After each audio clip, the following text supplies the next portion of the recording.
What's up everyone, Nader here. In this video, what I'd like to do is go over a bunch of exercises together to get more practice with this idea of event bubbling and event capturing, as well as event delegation that we looked at in the previous video together. This is quite a tricky topic to really get hands-on with, so I tried to design some exercises that really kind of dig deep into this concept. We can probably learn a few things along the way as we practice through them. Let's get right to the exercises. All right. So to start, as usual, I kind of have these exercise files. I'll put them up on GitHub. So in the description, you can go ahead and grab that link if you like, or you can kind of just follow along with the video and read through these descriptions and kind of code it out yourself if you like, whatever is easier for you. So I have a warm up here, as well as 3 actual exercise files. So let's start with the warm up file. So for the warm up, let's just kind of get our hands dirty really quick. Nothing too fancy with this one. We're just going to create an HTML file, put a head in there, put a title as well, add a body tag.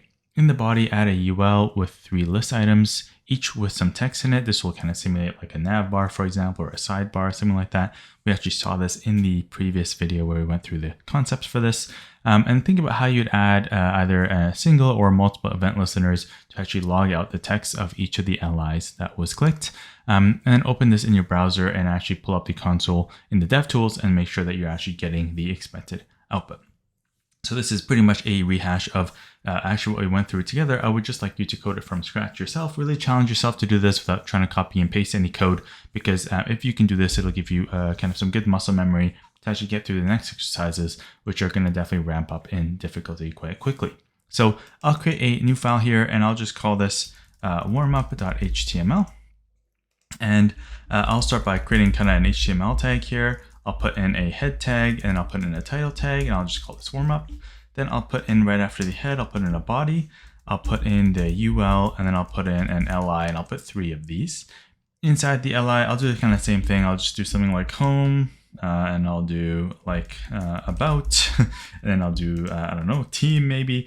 It doesn't really matter. Just put some text in them and make sure that these are LIs nested within the actual UL tag.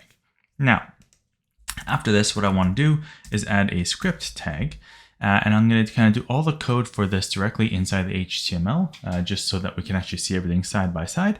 And what we want to do in here is actually add an event listener to each of these LIs. So if you watched the previous video, you also know that technically we can take advantage of event delegation here, and we can add the event handler to the actual UL tag and actually pretty much in effect have that event take care of all 3 of these LIs or more LIs if we add them as we go through kind of creating more nested elements within this UL. I'm going to go with the first version because we're going to get into delegation later on in the next exercises, so we can actually see how this might work. So I'll just say cons, I'll just call this LIs, I guess, and I'll do document query selector all to grab everything in there. And I'm going to grab, I'll just scroll up a bit so we have some space, query selector all, and I'm going to grab all the LI tags. So this is going to be a list, so an array of LI elements, DOM elements. Then we can kind of do a for each over this if we want, or we can actually kind of do a for of loop. So I'll do lis.forEach, and for each LI, I want to run some code. I want to add an event listener to each of these LIs. So I'm going to say LI, which is my each single LI. As I loop through them, I want to add an event listener to it. And if I go back to the kind of instructions here, we want to make it so that when we click it, we log out the text of the LI that was clicked. So in this case, we want to log out home or about or team. So I'm going to say I want to add a click event listener, and I'm going to get the event. And for each of these events, I want to console.log, and I can log out kind of the LI text content or e.target.text content. So let's just take a look at that really quick. I'm going to say e.target. So if we think about e.target, that's going to be the target of what gets clicked, which is the end kind of point of the capture phase. It's going to hit the target and then bubble back up in the bubble phase. And I'm going to say .text content, just like that. And I'll actually show you, I think we can actually get away with li.text content as well, and we should have the same results. So let's start with this and see what we get and try this out in our browser. So I'm going to right click this. I'll do reveal in Finder. I'll just make this a bit bigger here. I'll double click this to open this up in Chrome, and I'll zoom in a whole bunch here so that we can actually pull up my inspector here on the right as well. And as we expect, we see all of these LIs here as well as our script. And if I open up my console, if I click out here, we see nothing. If I click on home, I should get home, about, and team. If I click outside of these, I don't get anything. If I click kind of over here, because if I look at each of these LIs, it spans across the whole page, I should also kind of get that printed out. So that works pretty well. Let's kind of go back here. I want to see if I can also do, maybe I'll kind of comment this part out here, and I'll see if I can do console.log of li.text content as well, just like that. So this is the li content directly itself. So this is kind of using like the closure concept where we're actually grabbing the li here and we're logging out its text content. I'm going to switch back to Chrome and reload this page, and this should kind of work the same way. Now, which is better? I would probably say I like the target better because we're really just using events here, and it just kind of makes more sense to kind of get through this through the event. And generally we can do some other things in there as well. It just seems to me a little bit more confusing to read this, but if you find that more natural, then that's totally fine as well. Whatever you kind of feel works for you. I think it's just good to get in the habit of actually using kind of this version here where we're actually taking advantage of the event itself. There's a few other things on the event object. I encourage you to actually pull those out and take a look. We're going to take a look at them in the next exercises as well. But just so that you kind of get a head start on that, I encourage you to kind of look at the actual event object itself here, which is the E, and take a look at all the properties on it that you can look at in your console. Okay, so let's take a look at the next exercise. So for this one, exercise 1, I'd like you to create an HTML file again, a head and a title, put some text in the title, and then add a body tag. And the core of this is going to be kind of these next steps here. So we want to work with a table in this case. So in the table, I want you to add a table head and then a table body. And in the body, add a bunch of table data. So tables are a bit confusing. If you kind of forget how tables work, feel free to kind of Google them and just look at like MDN, for example, of an example of the markup for like a table structure. There's like a table row and table head and TD and all that kind of stuff in there. You can get away with ignoring some of it because the DOM or the browser, sorry, will actually fill in a lot of that HTML if you forget it. So yeah, take a look at that, and I'll kind of hopefully try to remember most of it while I code this out with you, but we'll see. But effectively, we have a table with a head and then some data inside the actual body as cells. Now, what I want you to do, and this is kind of the core part of this exercise, I want you to imagine that this table eventually could be of any size. It could be a very small table, like 2 by 2 or 3 by 3, but it could even maybe be all the way up to like a dozen by dozen or 100 by 100, right? Now, generally, tables are kind of annoying to deal with, and their ability to scale across screen sizes is not great sometimes, but you can probably imagine a case where this table can get quite large. And we want to see if we can get away with using only a single event listener that works such that when we click any table data, which means any cell in that table grid, no matter how big it is, right, it will actually log out the text of that cell using only one single event listener for the entire table. And this takes advantage of event delegation. Now, the alternative to this is to add an event listener just like we did with our previous example of the UL where we added it to every single LI. In this case, you could technically add it to every single TD or table data, but there is a better way using event delegation, and see if you can find out how that works. Once you have all that working, pull it up in your browser and the console, take a look at it and see if it actually logs out as you expect. So give that a shot and then we'll take a look at it together. Okay, so I'm going to create a new HTML file here. I'll call this exercise1.html and put in some HTML. I'll do a head, I'll do a title. I'll call this exercise 1. I'll put in a body. You notice I do this all manually all the time. I highly encourage you to do this just so you get kind of that muscle memory going. It's really, really important. Copying and pasting generally, especially you saw how fast it is to kind of do this. It really helps a lot to kind of get that muscle memory going. Okay, so now what we want to do is we want to have a table.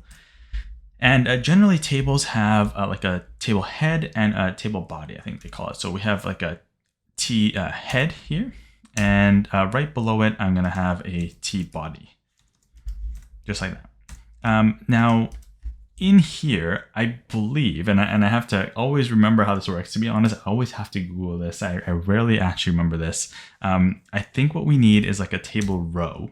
And in the table row, we can have different table data. So in here, I'll do like kind of maybe three different column headings. Maybe I'll say something like a name, and then I'll say, I don't know, price, and then I'll say, I don't know, like weight or something like that. Okay, I'm just making this up. I don't actually know what I'm going to put in this table. I'm just kind of making this up as I go. I don't actually have any notes for this. Let's see how this works. So this is kind of the headings of this table, and you can kind of get fancy. You can kind of have, I believe, like a headings along the left side and the top, kind of like if you think of like an Excel file or something. In this case, it's just going to be across the top, and that should suffice kind of for this example. So the next thing I want to do is add kind of the same thing, but not as in the head and the actual body. So imagine that these are the kind of the headers for the columns. I want to actually add the data in here. So I'm going to add another row in here, and in this row I'm going to add table data 3 times. So the first name, I don't know. Let's put a phone, and the price of the phone, I don't know. Let's just put like $400. Let's just put $sign in there, I guess. You can put any currency, doesn't really matter. And the weight, I'll go with, I don't know, how much does a phone weigh? Let's just go like 500 grams or something like that. Okay, metric system or imperial system, whichever is your preference. And that would kind of be like one, I guess, like row, if you think about it. And then these would correspond with the columns in this table. And I'll just duplicate this a couple times. So I'll do another one here. I'll do like a tablet, I guess. Tablet, maybe I'll make it a bit more expensive, like $600. And then maybe it weighs a little bit more, like 800 or 900 or something like that. You know what? I'll just do one more as well, just so we have some data in here. After the tablet, I'll put a computer, and maybe the computer is like $1,600 and like 1,900 grams. I don't know. That doesn't really make much sense. Or maybe it does. Yeah, I guess all these numbers are just kind of made up anyways. Let's just go with that. Why not? I'm pretty sure I got that working. You know what? Just to test that this actually, the markup itself works, because I always get mixed up with tables. I'm going to open this all up in my Finder here. And I'm going to just open this up in my browser, make sure that works. Okay, cool. So, that actually kind of comes across pretty well. I'm not actually sure why this part is, I think by default it should be bolded, but maybe I did it wrong. No, I have it in there. Okay, good. So table row, table body, table row, table row, table row, right? So you can see that there's a head, there's a body, and then inside the head, I have these 3 headings, and then I have kind of the phone, tablet, and computer right below that.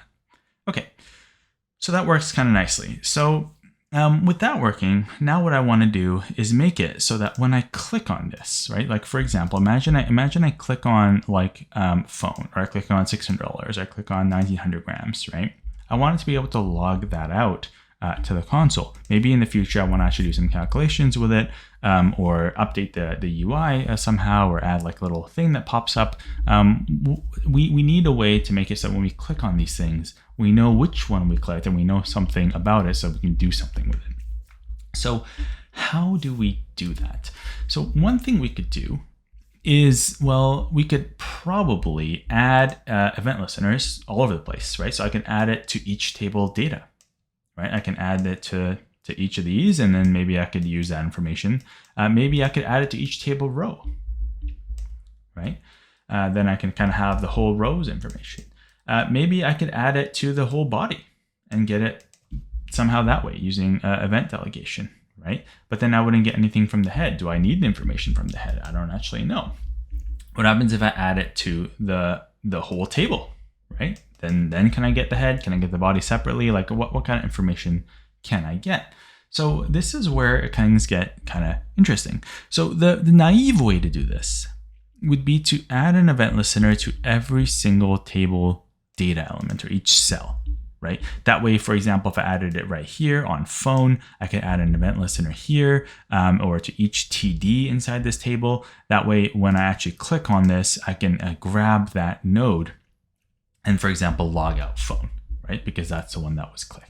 And maybe there's some other attributes on that node. For example, we could add some attributes in here, like an ID or a class, or different kind of data set properties, and get information that way as well. So that's one option. But as you can see, that's already, even with such a small table, that's at least like 9 or 12 different event listeners. That's a lot, right? This is such a tiny little table. It's like 12 or 9. That's a crazy amount of listeners. So we need a kind of more effective and efficient way to do this. So one way we could do this is add an event listener to the table rows. That way we only have one per row. So we could have one for example, this row, one for this row, one for this row, and one for this row, right? So that's 3 or maybe 4 if we include the head. That's still quite a lot, right? If we add more rows, that's still quite a few event listeners. The probably better option is to either add it to the body if we only care about the body cells, or to the actual table itself if we also want to be interested in the head.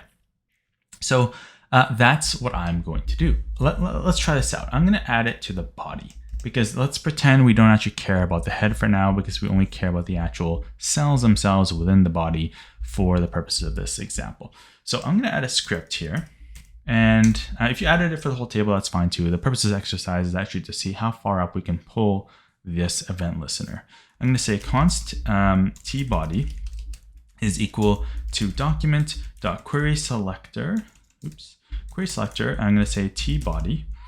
In this case, it's a bit dangerous. We probably want to use some kind of ID or a class or something like that. But I know I only have one of these on my page, so I know which one it's going to be grabbing. But just be aware that you do want to kind of probably be a bit more identifying with the selectors that you're using in practice. But since we only have one in this case, it's not going to matter too much. Then I'm going to say tbody.add event listener. And this is adding an event listener to this guy right here, this tbody. Okay, this entire tbody. We're basically going to add like this, but through an event listener instead of using the actual attribute. All right, so I'm going to say add event listener, and I want to add a click event listener, and I'm going to get an event object in here as my argument, and then I can run some code with that, just like that. So what do we want to do with this? Well, if we think about this, we know that there's a target for every single event. So even though I'm adding this event listener to the body, if I click on a target that's inside the body, for example, one of the rows or the TD itself, that's actually going to be the target. So I can actually console.logout, for example, or I can get this without console logging. I can grab access to E, which is the event.target, right? So let's see what happens when I actually do this. I'm going to come back and make sure to save that. I'm going to come back to Chrome. I'm going to reload this page, and let's see what happens. I'm going to click up here in the actual head, T-head. So I'm going to click name. Nothing happens. Price. Nothing happens. Weight. Nothing happens. Okay. As expected, right? Because we added this to the body, right? So just to be really clear, this entire table has, I guess it's probably better if I do it this way. This entire table has our head and then our body. See how those are separate, right? We added the event listener here to the body, right? If we click on event listeners, while I have the body selected, you can see there's a click event here. But if I click on head, it's not there. Right? So if I go back to my console here and click on phone, let's see what happens. Okay, I get my TD of phone. I click on 400. Okay, I get my TD of 400. How about 1900? That's awesome. I get that one. What if I click on kind of like, you can see that kind of there's like a body out here too. Like what happens if I click the body? Nothing happens. Okay, nothing happens out here. Nothing happens down here. Nothing happens up here. What happens if I click like in the middle here? Okay, well, technically these cells are right beside each other. Right? So let's take a look at this event, the element. And if I open up TD and open up the table row, you can see that these are all really, really close to each other by default with the padding and the margin. So it's unlikely I'll actually click the actual table row itself, I'm probably going to be clicking one of the table datas. But what's really important here is that now no matter what happens, even if I add another row or another dozen rows or even more columns to this table, I'm still going to get access to all of that with my single event listener. Isn't that cool? Right? So this single event listener right here can have access to anything clicked inside of it. Right? And if I want to grab the text content directly, for example, I could do text content. I gotta spell it correctly and put a dot instead. Text content, just like that. And if I reload this page, what we'll see is I can actually get access to that inside of that DOM node directly as well, which is quite nice. And it won't work if I click on the head because that is not part of our delegation structure. It's just delegated to the body and below. Hopefully that makes sense. This is a very, very powerful tool in order to actually reduce the amount of listeners and load on your page, but still have access to all the data that you need for your different events. Hope you found that interesting. Cool. Let's take a look at exercise 2. Okay, so for this one, this is where things are going to go venture off a little bit for these next exercise into kind of unknown territory a little bit. So let's see how far we can get with these. So it starts off similar. I'd like you to create an HTML file with a head and a title in it, put some text in there in the title and add a body as well. Again, just like the last exercise, add a table head, table body, and put some table data inside the body. Now, where this differs is that I want you to add an event listener to the body or to one of the cells to print out the text content inside the cell. In fact, I probably would prefer you to try it starting by adding the first event listener to the cell and then later on somewhere else, hint, hint. Or technically you could do it in an order, which we'll see in a second. I'm getting ahead of myself, too excited. So my main question for you here is how and where would you add another event listener to stop the event from reaching its target so that it never prints out the text? So if you think about this, in this example that we just did together, when I click on one of these, it prints out the text. How would we make it so that we have this working, but I can add another event listener somewhere to make it so that this event prevents the event from actually reaching down to this level where it gets printed? Okay, it's a bit confusing, but think about that for a moment. And then once you have that working, you think you have that working, open up in your browser, click on them, and make sure you're actually preventing the event. Now, the hint I want to give you for this is that you want to use the capture phase to actually prevent the event from continuing through the rest of the phases. Because by default, when we do this, which is add an event listener, this is actually going to be happening by default in the actual bubbling phase, which is the third phase. There's a capture phase, the targeting phase, and then the bubbling phase. So theoretically, if this is the last stage that this is happening in, we can actually intercept this event in one of the earlier phases, specifically, most likely in the capture phase, where as it's coming down, I'll bring up a visual so this makes more sense. As the event is coming down this way into the actual target, we can actually prevent it here before it ever gets over here to phase 3.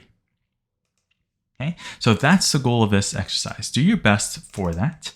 Try it out. It's going to probably require, I encourage you to look at MDN, look up event listeners, see how you can attach them in different ways and where you would attach them to target the capture phase and where you would even add that to prevent it from hitting the actual target, and see how far you can get with that one. This one is definitely quite challenging, so take your time with it and then we'll go through a possible solution together.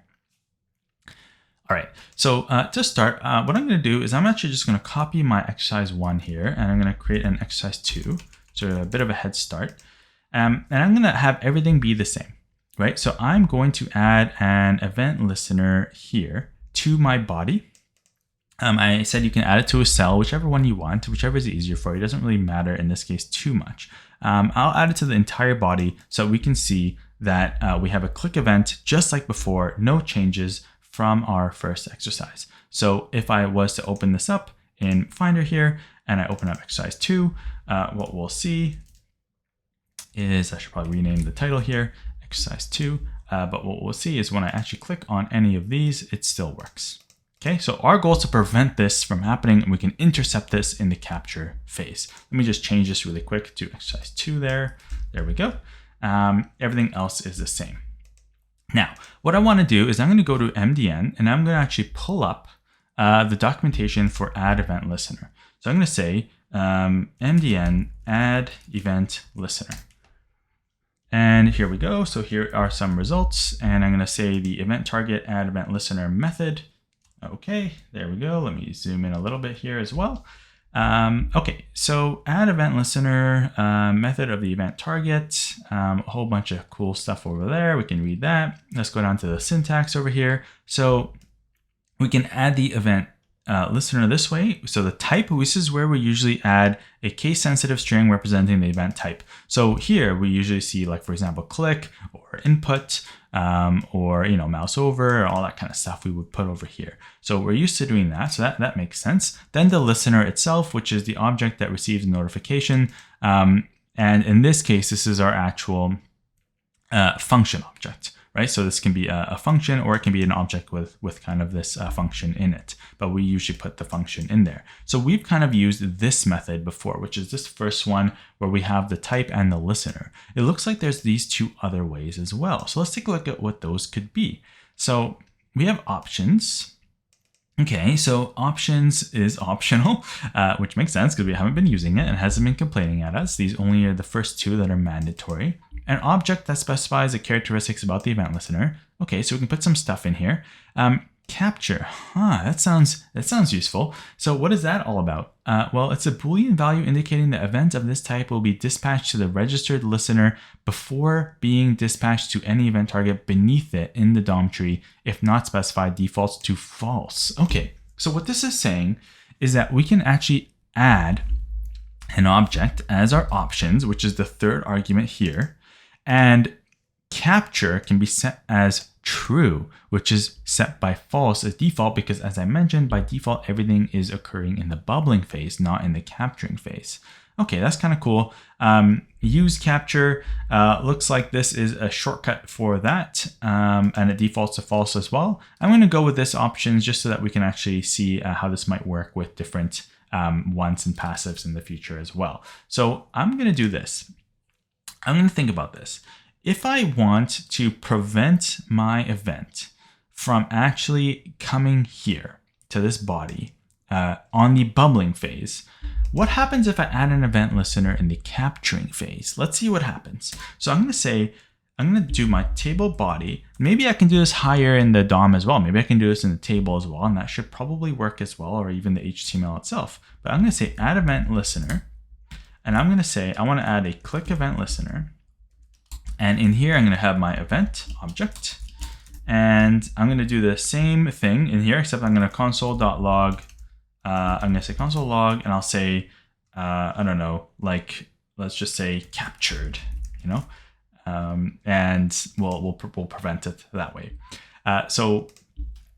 So that's interesting. So how can I actually see if this actually runs in the capture phase? Well, let's see what happens here. We're going to add a third argument, and be careful where you put this in your brackets. So I'm going to put that right here as my third argument to this add event listener function. I can put an object, and I can put a capture property, which is defaulted to false, and I can put that to be true. So if I format that, it looks like this. This is the first argument. This is the second argument, which is our function, and this is our third argument, capture to be true. Okay, so right now I'm not actually preventing anything, which is kind of interesting, or keeping it from continuing through this bubbling process. But if this works, what we should see is first we should see captured, because the capture phase happens first. And I want to show you something really cool in a second with the actual phases. And then what we should see is the actual text content come after, because that's the third phase, right? So let's see what happens here. If I save that and I go back to my exercise 2 over here, I should rename it. There we go, exercise 2. I'm going to click on phone, and I want to see captured and then phone. And there we go. Okay, so captured happens first, phone happens second. Same thing for any of these. I should say, if I click the middle one here, 600, I see captured and then 600. Captured and then 1900, right? That's because the capture phase happens first, which is this one right here. We're going through this first. This is where our captured event listener is. We don't have anything for the target right now. And then we have the event bubble happening right after. Now, to really show you that this is what's happening, check this out. I'm going to put a console.log in each of these event listeners. What is it? Event phase. That's the one. Event phase. This gives us a number that denotes the event phase that we are currently in. So if I copy that and I paste it down here right below captured as well, let's see what we get. I'm going to save that, go back to Chrome, reload the page. I'm going to click on phone. And you can see that the capturing phase is phase 1 and the bubbling phase is phase 3, which leads to imply that the actual targeting phase is phase 2, which is the one in the middle, which is what I have labeled over here. And we would only get that on the actual target, which in this case is the actual TD element inside of the body and the row. Okay, so hopefully that makes sense, right? We're actually seeing this happen first and then this happen, but our event is still kind of going through this process. How do we stop our event from bubbling? Let's Google that. So I'm going to come back to Google. I'm going to say JS stop event from bubbling. Okay, so pretty cool. MDN, stop propagation. That sounds pretty great. The stop propagation method on the event stops further propagation of the current event in the capturing and bubbling phases. It does not prevent default from occurring. For that, we need prevent default. Hint, hint for the next exercise. And we just do event.stop propagation. Okay, so let's see what happens there. So where do we want to stop the propagation of this? Well, if our goal is to prevent it from happening here or going here, well, we kind of want to cut it off over here in the capturing phase or even in the targeting phase, right? So I want to, in the capturing phase in this case, stop the propagation of the event from ever reaching the target or the bubbling in this case. So let's go back to our code. Where are we running that code? We're running it right here in the capturing phase. So I'm going to add another line of code inside of my function for my capturing event listener. And I'm going to say stop propagation. Okay, and there's stop immediate propagation, which kind of has to do with the order of these events being run. But for now, we're just going to go with stop propagation. And that's a function, and we call it, and I'm going to make sure to save my code. What I want to see is I want this capture to run, which is see all those console logs, but then we're going to stop that event dead in its tracks, and we're going to prevent it from continuing on the capture process any further, and then even hitting the target or further up the bubbling. So let's see what happens if I come back here, exercise 2, I reload my page, I click on phone, we only get captured and 1. We don't actually get the bubbling phase or the phone being printed out. And this is going to happen for any of these. You can see that now we're only getting captured in the event phase being printed out because that's exactly what we are asking the code to do. But if you want to see something cool, what we can say is, I'll add another console.log here. I can console.log e.target. And if I do that and I save this and I reload and I go back, we can actually see that we can actually see the actual target that's being targeted, but we're actually preventing it from reaching that target in this case because our actual event listener is living over here on the actual body itself, right, which is up here, and it's preventing it from going further down into any of these trees or any of the data inside of these rows, within the tree of the body. Right? So that is quite a lot going on in this case. In this particular exercise, we actually had to not only know how to add a capturing phase to the event listener, understand the entire event capturing, targeting, and bubbling process, but then also learn how to stop the propagation throughout that process. Hopefully you can actually see that there are many useful things that we can start doing once you actually understand this entire bubbling process all the way from the different phases, and you can actually deal with stopping these events throughout these different phases for whatever your actual programming purposes and goals are. Very, very useful, works with both event delegation and just regular events as well, as we see in this particular example. Hopefully you found that interesting and useful. All right, let's take a look at the final exercise for this set. So for exercise 3, what I'd like you to do is create an HTML file. Oops, let me just scroll up a little bit so you can hopefully read that. Oh, my face is still in the way. My face is always in the way. Create an HTML file with a head, a title, and some text in it, as well as a body tag. This time, what I want you to do is inside the body, I want you to add a form element with a text input inside, as well as a submit button. Okay, so a button element with a submit text inside. Technically, you can also add an input type submit.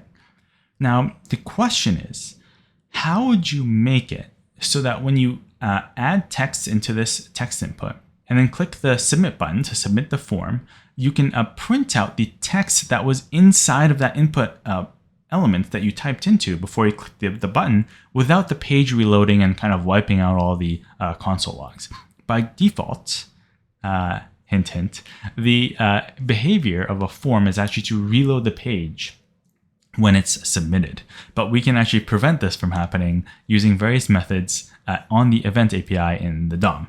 So I want you to try that out, see how far you can get. Again, the goal is to actually print out the text in that input element so when you click the submit button, it actually prints out to the console without wiping it out by reloading the page. Give that a shot and then we'll go through a potential solution together. All right, so I'm going to create a new file here. I'll call this exercise-3.html. Again, I'll do HTML in here. I'll do a head. I'll do a title. I'll do exercise 3, and then I'll do a body.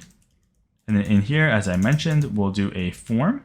And I'll ignore the action for now. I'll just kind of get rid of all that, keep it super simple.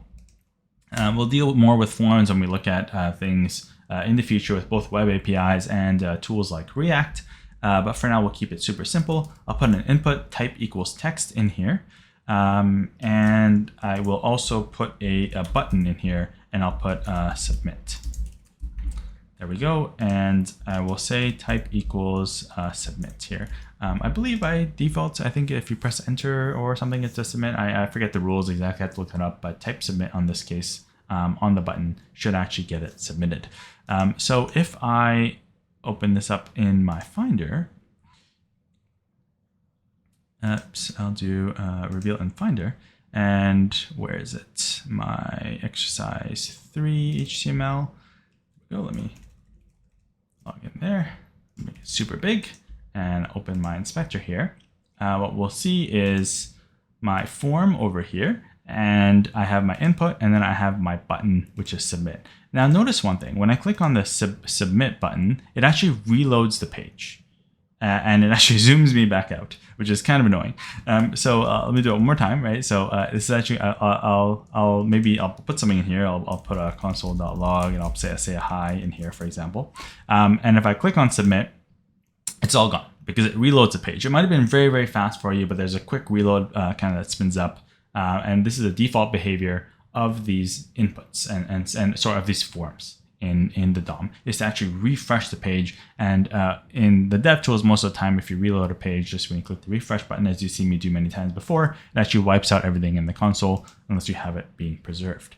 So our goal is to, where's our exercise 3 right here? Our goal is to actually make it so that doesn't happen. So we need to figure out when you click on this button on this form, right?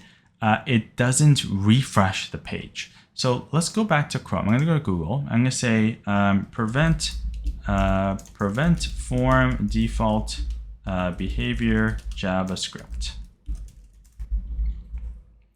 Okay, so the prevent default method cancels the event if it's cancelable, meaning the default action belongs to the event will not occur. For example, this can be useful when clicking on a submit button, preventing it from submitting a form. Wow, it's almost like they read our minds. So I think this is coming from, it looks like W3 schools. There's some Stack Overflow articles on this, a whole bunch of other articles, and then even MDN right here has event.prevent default. And we can see that this actually will probably say the same thing, blocking default click handling. They have some examples and whatnot as well. And you can see that they actually use something very similar to ourselves with a form. So let's try that out.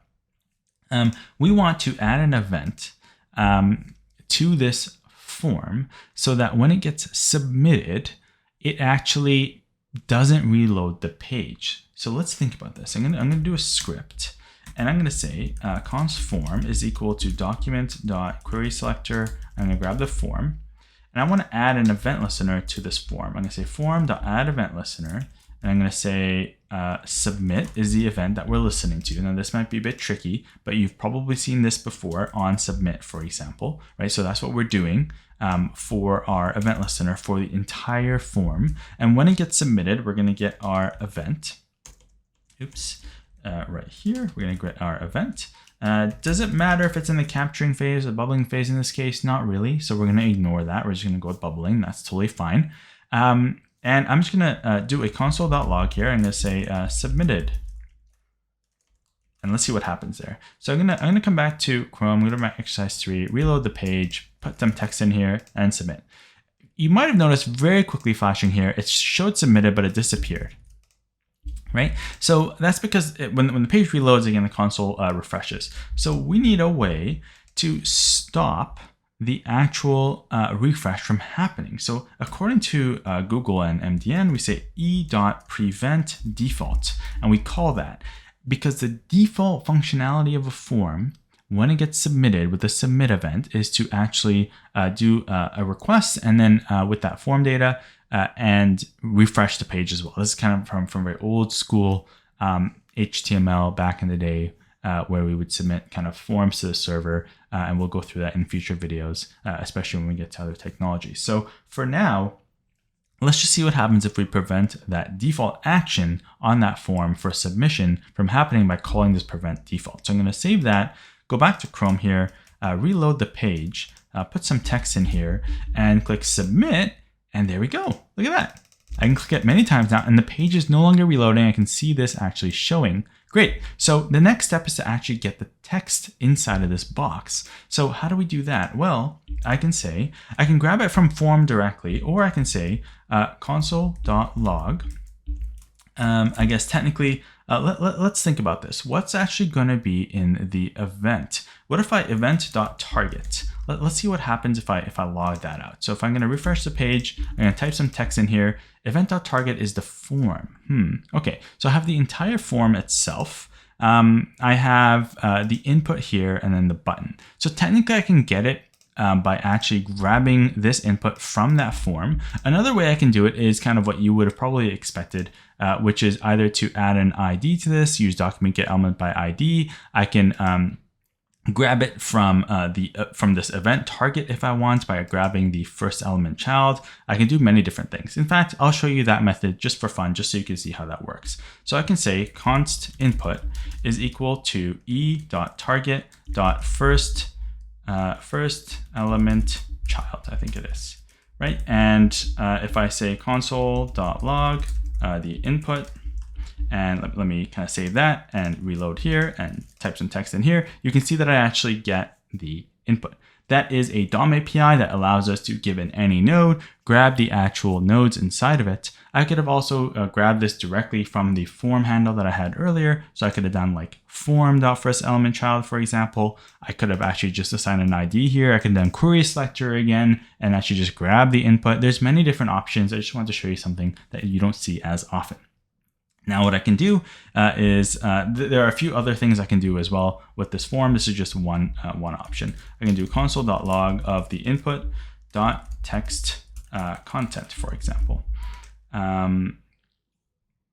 Okay, input.value, not text content, input.value.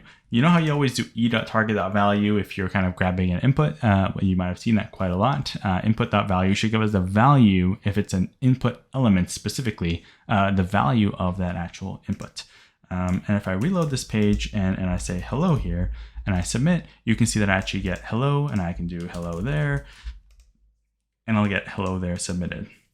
Now there's many ways to actually grab this from the events. This is just one of them, but you can see that we can actually grab that value from this input, which is coming through the event target in this case. A very, very useful behavior, because now what we can actually do is we can take everything in that form and we can access it just like you would any other form. We can submit that data to a server, for example. We can kind of validate or parse the data. We can do all sorts of stuff in this event listener once we have that form submission, before we actually kind of do whatever we need to do with that form data, like submitting it to somewhere as a post request, for example. So this is going to come up quite a lot, this kind of functionality where we're adding stuff to forms, preventing the defaults. You've probably seen this a lot being used. This is why we need to do it, so that we don't reload the page and kind of request all that HTML again.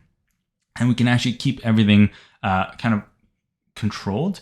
For example, single page application like React, we can actually have everything just rendered within our control and prevent things from constantly being reloaded and flushed out of memory and reloaded, and all the network traffic that goes back and forth. So very, very, very useful to know these different tools, preventing the default, stopping the propagation, the capturing and the targeting and the bubbling phase as well as things like delegation. Hopefully you can start to see, once you actually understand a little bit more about this process, as well as things like this delegation, a lot of this stuff becomes much, much easier to reason about. And you can actually go about debugging and thinking about your code much more conceptually, instead of kind of bumbling about to actually figure out where the bug might be or why things aren't working as you expect. Definitely takes a lot of practice, hence things like these exercises. And I encourage you to play around with it and look at the event objects and actually try to break it and rebuild it again and see how things work as you'd expect. And looking through documentation to see some other cool things in there as well. So I hope you enjoyed that video. I know there was a lot in there and a lot of kind of documentation to go through, and the challenge with some of these was definitely quite high. If you did find them interesting, I'd love it if you could like the channel, or like the video and subscribe to the channel. So I'd love to hear in the comments, have you run into this before? Does this kind of help solidify the capturing and bubbling process and the delegation and the propagation and all that kind of stuff? Is there anything in here that still confuses you? I'd love to know in the comments below. What I'm going to do is try to create a separate series or even a set of videos. I want to do a project for all this DOM stuff that we've been going through together in the previous series for this DOM in depth. What I also want to do is go through a bunch of web APIs at some point, where we can look at things like the storage APIs and the crypto API and all that kind of stuff that comes out of the box, but technically is not part of the DOM. I've hinted at web components quite a lot as well. Web components actually is not right now part of the DOM API. It's actually a web API, and it can be used, for example, with other types of languages as well. And I want to include all of those as probably self-contained sections beyond a project that I actually would like to do with the DOM as well. So until those next videos, I hope you enjoyed this one, and I'll see you later.